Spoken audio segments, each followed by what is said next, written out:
Y Brenda, está Brendita con nosotros. Un gusto, un gusto. Venezuela sin Maduro, día 3. Hola, Dieguito, ¿cómo pasaste? Muy bien, muy bien, muy bien. En Córdoba estuve. Bueno, mucho no me importa. Máxima atención en el continente. ¿Cuánto poder tienen los narcos en América Latina? Todo. Rompe el silencio. Bueno, un ex integrante de la DEA. Muy crítico, ¿eh? Muy crítico. Mirá, Abel Reynoso es una de las personas... Ahora, cuando venga, Abel Reynoso es una de las personas que más sabe del mundo del narcotráfico a nivel global. Mundo. Ajá. ¿Sí? Mundo. Sí fue integrante de la DEA a máximos niveles. Mira. Y nos va a explicar lo que es ese mundo y nos va a explicar y poder entender un montón de cosas. ¿Cuál es el trabajo de ellos? La pregunta básica, ¿no? ¿Es narcotráfico? Mirá, digamos, ¿está preso por narcotráfico Maduro porque quieren sí, yo los creo recursos naturales de Venezuela, ¿no? Bueno, lo podemos discutir. Sí. Vamos, a lo largo del programa vamos a discutir todos los puntos de vista, todos van a ser respetados, todos, y cada uno tendrá su mirada. Dos ciudadanos venezolanos que viven en la Argentina, están en contacto permanente en este momento con sus familiares. Sí. Cuentan otra historia, ¿eh? Víctor. Porque acá en Buenos Aires... Víctor e Iván. Acá hay una historia de celebración, ¿no? La actualidad acá los venezolanos festejan. Ahora parece que no pasa lo mismo, por lo menos en Caracas, ¿no? Donde hay máxima tensión. Vamos a llegar, y creo que vamos a tener a Amalia también desde Colombia, de la frontera. Abel Reynoso, buenas noches. Diego Esteves, Nahuel Suárez y equipo los saludan. Hola, buenas noches, muchachos. Un gusto saludarlos. Abel, ¿dónde estamos parados? ¿Qué está pasando en el mundo narcotráfico global? Está pasando que como lo han dejado en muchos países operar libremente, hoy en día la mayoría de los países de Latinoamérica han perdido el control. Y no estamos hablando de droga acá, estamos hablando de narcotráfico. El efecto del narcotráfico ha asumido un papel importante que ya está en casi todos los niveles de cualquier sociedad en Latinoamérica. En algunos países mucho más que en otros, obviamente. El narcotráfico, por el poder que tiene. O sea, cuando ustedes hablan del poder del narcotráfico, están hablando del dinero del narcotráfico, no del narcotraficante. Hay una diferencia muy grande entre el narcotraficante y el dinero del narcotraficante.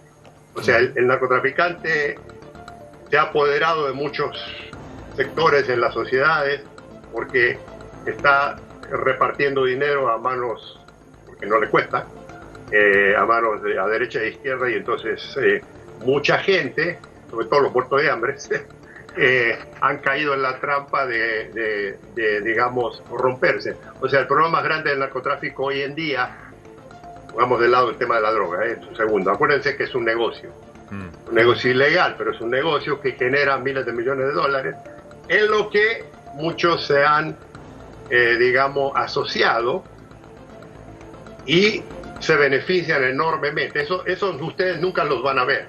Eso de esos tipos no se habla.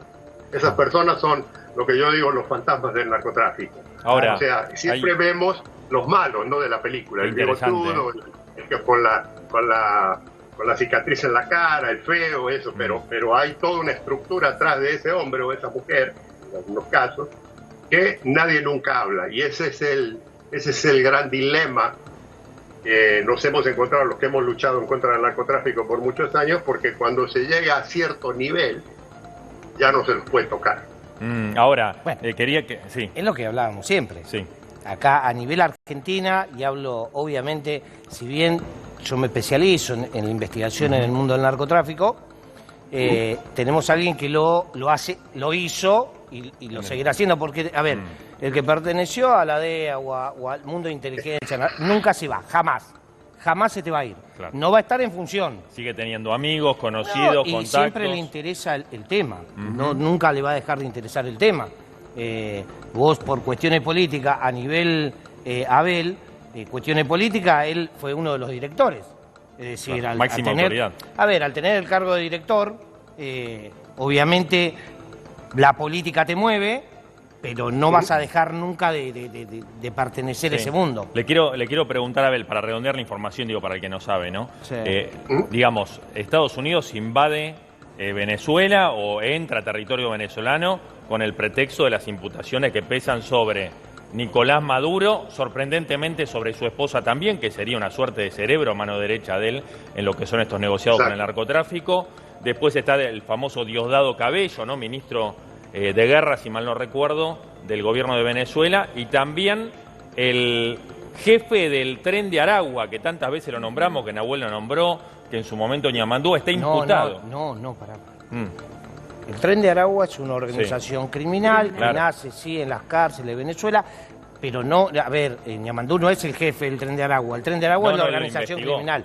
Él es uno de... ex comisario de la Federal. Por ahí hasta ha hablado con Abel. Claro. ¿Entendés? Porque fueron dos jefes, uno sea de la DEA y el otro era de Policía Federal Argentina, en el área de terrorismo, área de inteligencia, área de narcotráfico. Claro, pero es un imputado por fuera de los funcionarios. Uno que lo investigó. El jefe del narcotráfico. No, hay uno de los 4 imputados está Maduro, su esposa, Diosdado Cabello y además el jefe del Tren de Aragua. Eso en los papeles en la justicia de Nueva York. Sí. A ver, una cosa es la recompensa del cartelito que te pongan de 25.000 millones de dólares, de todos los Sarasa. ¿Vos crees que Estados Unidos, si hubiese querido agarrar esos dos, no los agarraba? A Cabello y Aragua. 14 segundos le tarda en agarrarlo. Sí. Es abismal, no hay... Por eso. No hay comparación del poder de uno al otro, no existe, no existe. Si hubiesen querido agarrar a todos, a los familiares y a quien quieran, lo hubiesen hecho. Sí. Si agarraron lo que agarraron, lo hubiesen agarrado. De hecho, si hubiesen querido voltear, hubiesen volteado a la vicepresidenta en Rusia también. Entendés que estaba en Rusia. Preguntame por qué, no lo sé. Qué buena pregunta, ¿no? No lo sé. ¿Tendrás 50 palitos más en el bolsillo ahora? Bueno, yo que no sé, pero, a ver... Vos le decías ¿cuál era la pregunta que le hacías a Abel? La pregunta venía que, hemos hablado del Tren de Aragua. Sí. ¿En algún momento había alguna ramificación o algún negocio en la Argentina también ligado al narcotráfico? Con este pretexto, voy a la pregunta al hueso. ¿Estamos nosotros también a merced de que Estados Unidos venga y diga que venga la DEA e intervenga? Porque una cosa es... hacer cumplir la ley, la justicia federal, luchar contra el narcotráfico. Otra, intervenir un país, ¿no? Y Trump hablando del petróleo cuando en realidad lo que se está juzgando es si hubo o no narcotráfico.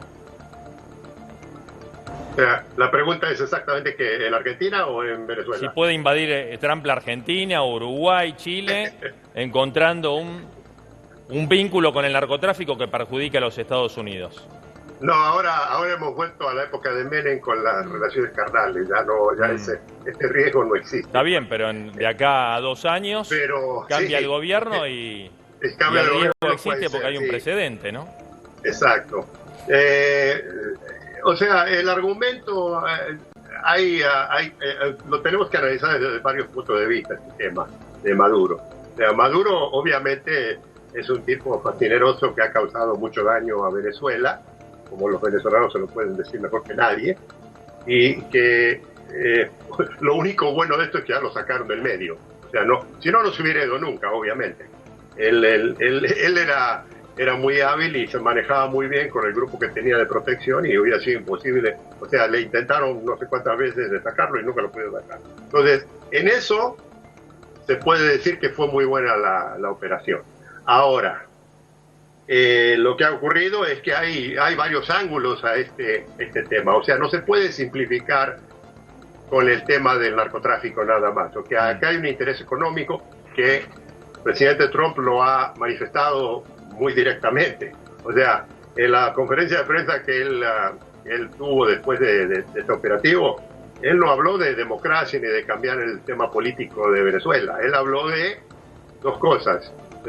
Vamos a controlar y vamos a negociar con el petróleo. Claro, pero el pretexto es el narcotráfico. Más importante. Exacto. La excusa legal es el narcotráfico. Ni se lo mencionó.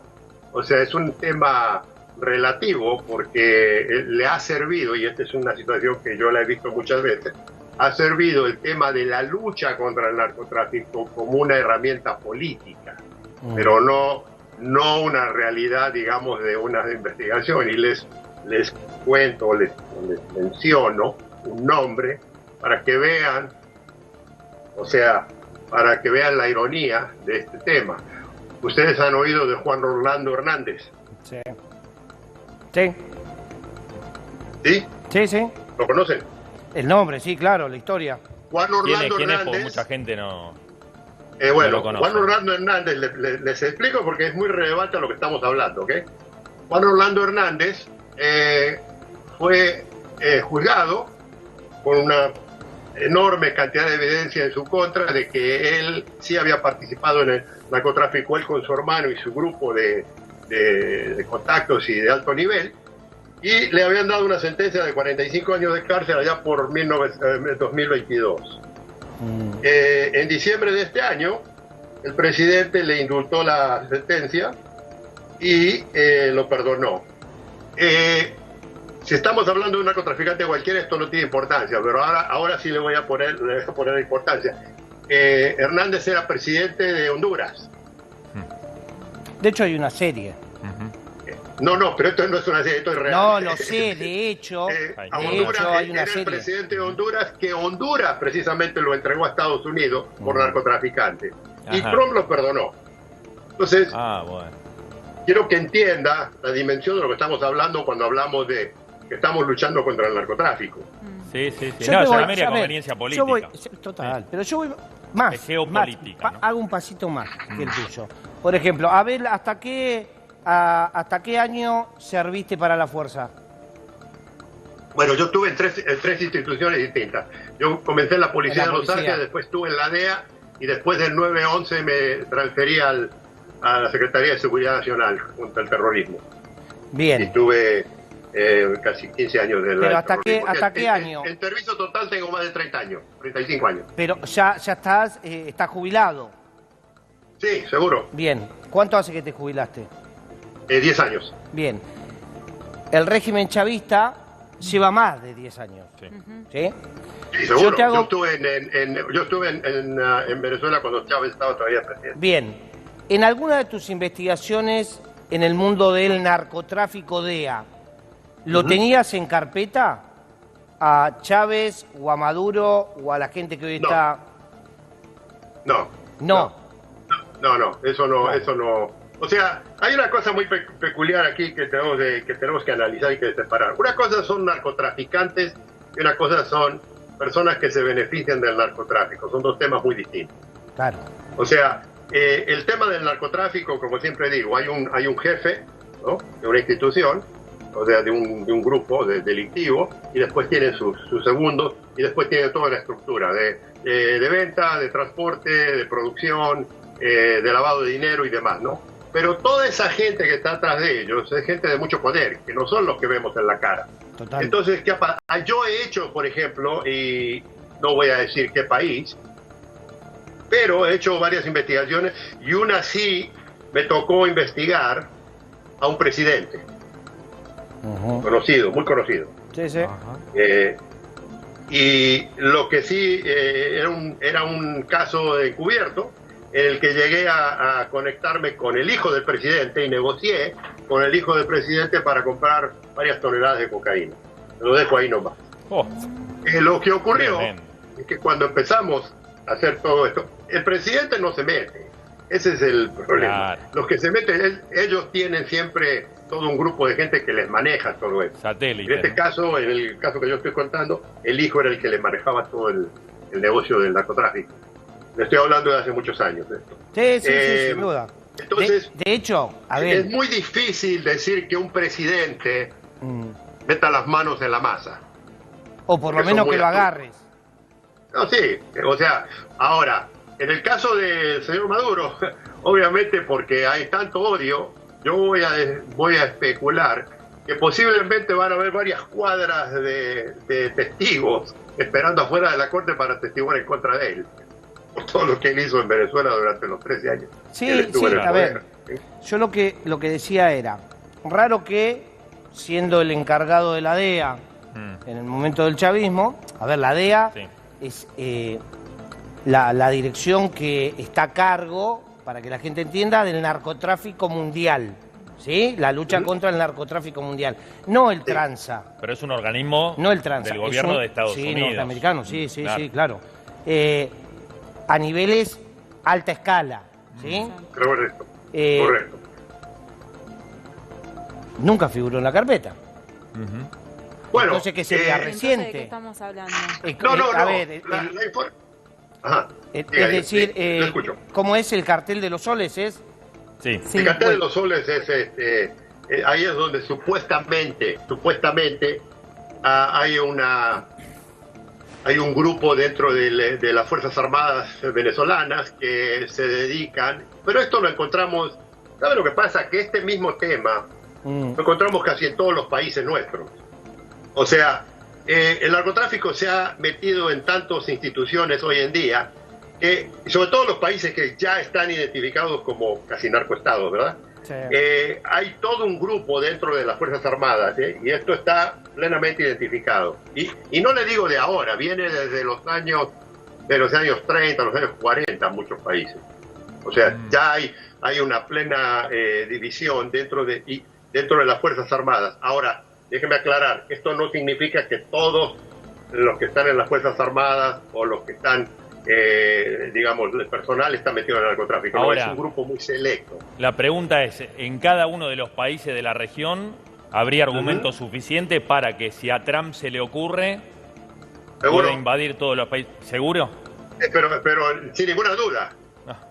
Está bien, pero Trump ahora está como el Papa diciendo que usted es un santo. Si el Papa dice que usted es un santo, va a ser un santo. Lo que define la política. Yo, a ver, lo digo desde la ignorancia misma. Quiere decir que Trump debería invadir Estados Unidos mismo. Debería... Ya lo ha hecho. La heroína, el máximo de consumo de heroína es norteamericano. La máxima pureza en la marihuana, que todo el mundo piensa que sale de Paraguay, sale de Estados Unidos. Sale de Estados Unidos. Pero, la mejor marihuana del mundo está en Estados Unidos. Claro. Claro que está en Estados Unidos. Y está generando miles de millones de dólares anuales. Pero eso no se produce. Igualmente lo que hizo Trump es una violación del derecho internacional. Espera. Además está, bueno, acá está la ironía, ¿no? Como digo, siempre, en el tema de la droga, muchachos, hay una gran hipocresía. O sea, estamos en la lucha contra el narcotráfico en todo el mundo, supuestamente, ¿no? Pero tenemos 25 estados en Estados Unidos que han legalizado el consumo de marihuana, legalmente. Abel, ahora, y perdóname lo que te digo, la ley federal de Estados Unidos prohíbe el consumo de marihuana. Bueno, pero ¿sabés cuál es el problema? Por lo menos, y hablo Argentina, no me voy a extender a otro país. Acá tenemos un gran problema en el mundo del narcotráfico.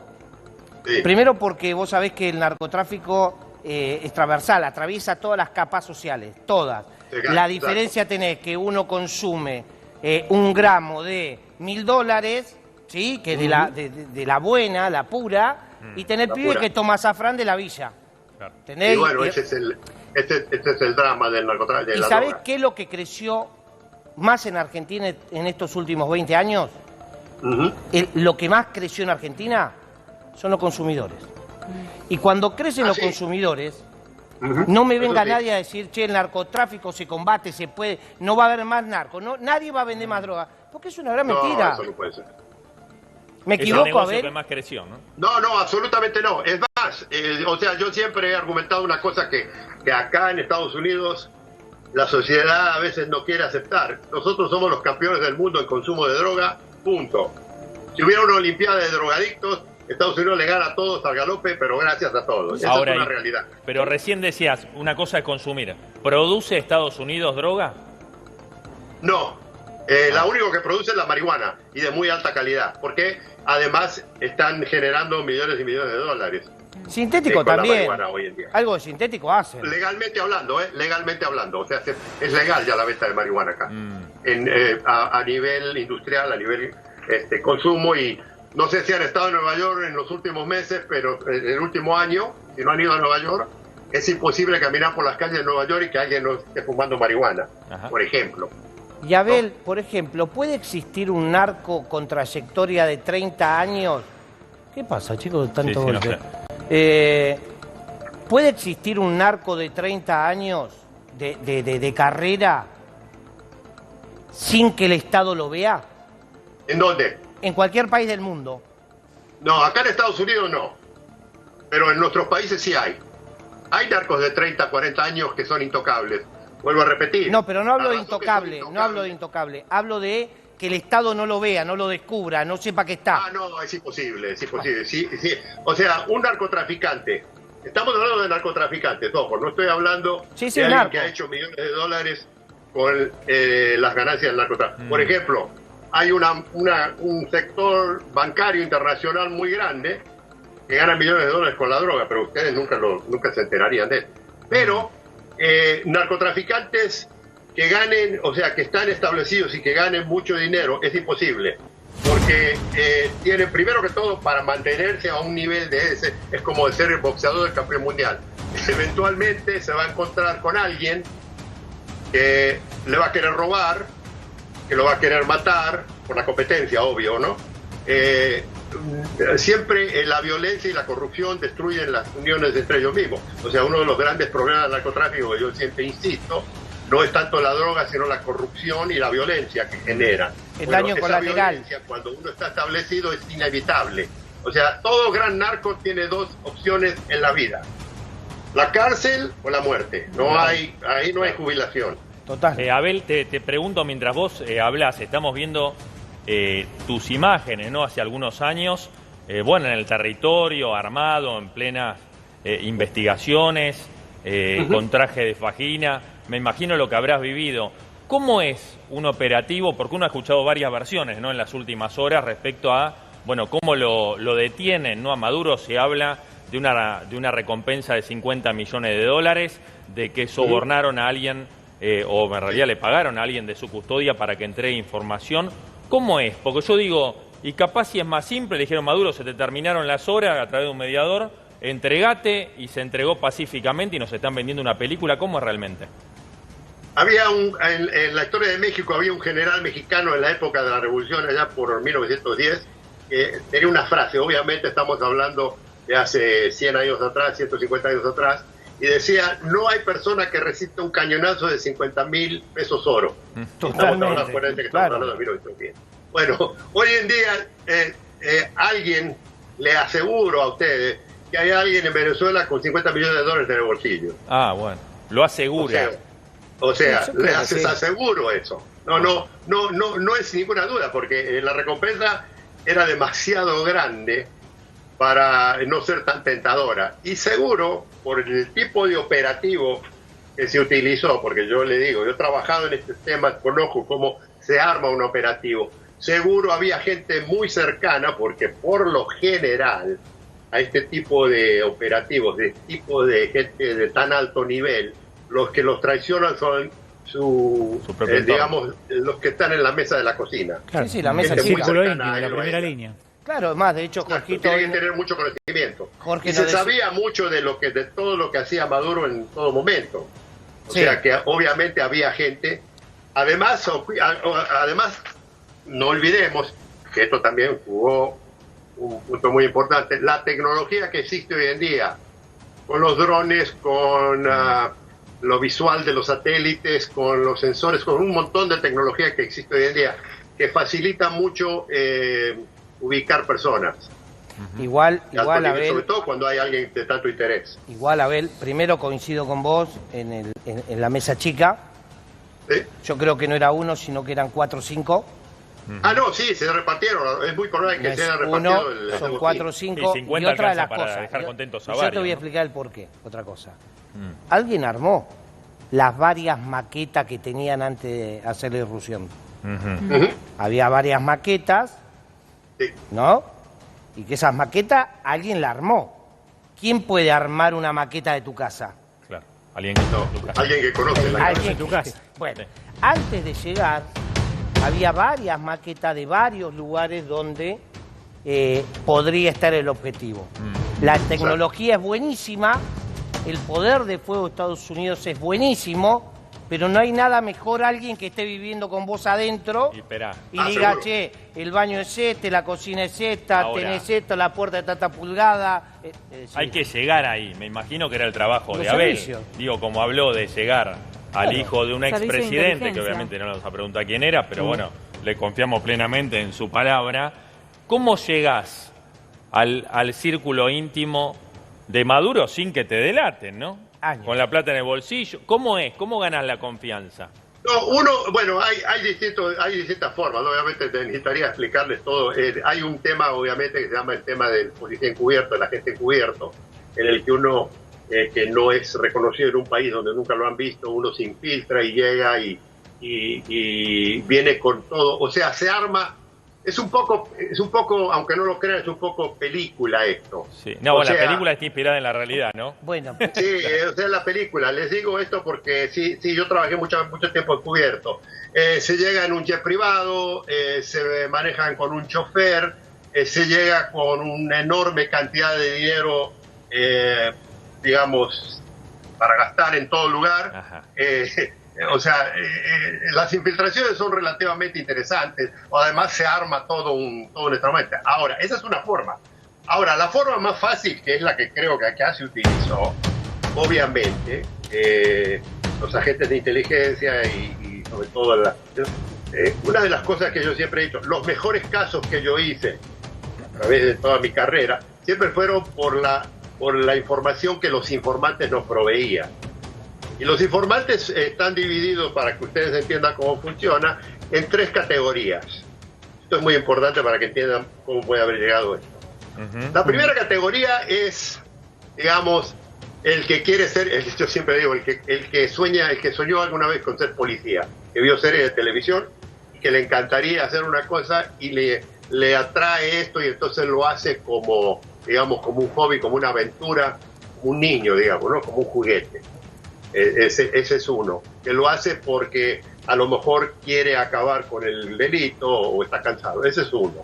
El otro es la parte muy íntima, que puede ser una concubina, puede ser una ex esposa, puede ser la novia, puede ser el novio, puede ser un montón de cosas que están muy cercanos a ellos. Y que se sienten defraudados porque la persona los engañó o les mintió. Los viudos o viudas del poder. Puede ser, mira, puede Exactamente. Puede ser tu personal crime, puede ser el que te lleva al café. Muchísimos hombres han caído porque las esposas lo han relatado, porque le metieron los cuernos, por ejemplo. Claro. Y esto es muy común. Abel, te traigo de tu pasado como investigador al presente y decirte que en este momento, ahora vamos a mostrar las imágenes, hay tiroteos en Miraflores. Tenemos a los 2 ciudadanos venezolanos que están en contacto permanente con sus familias. Les veo cara de preocupación y no es para menos.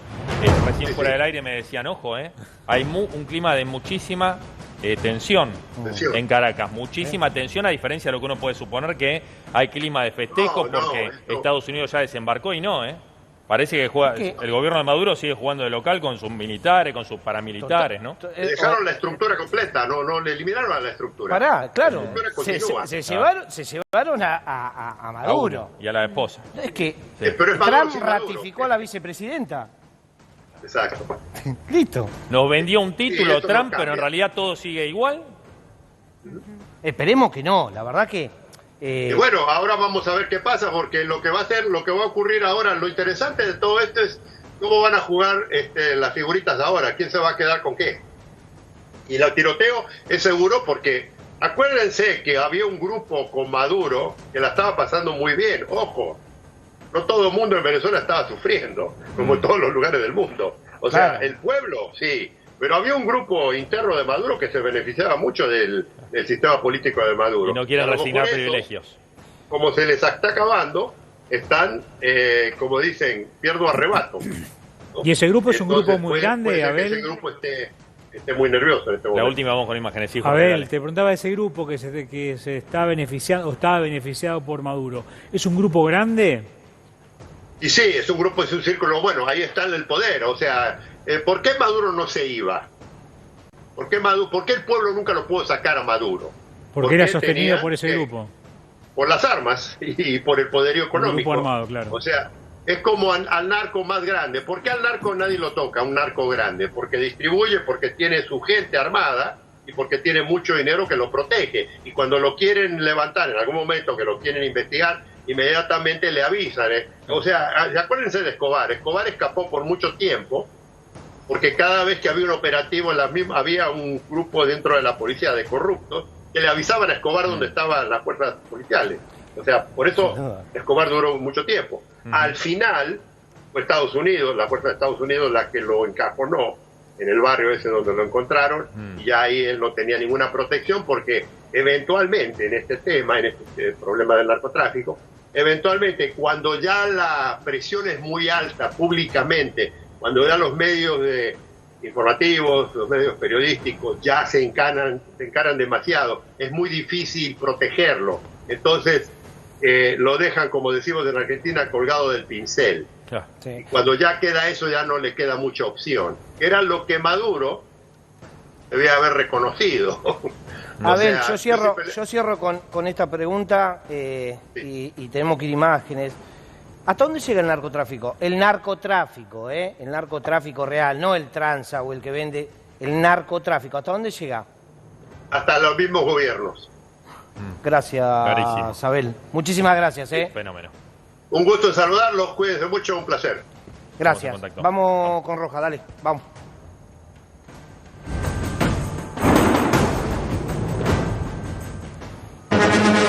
Último momento.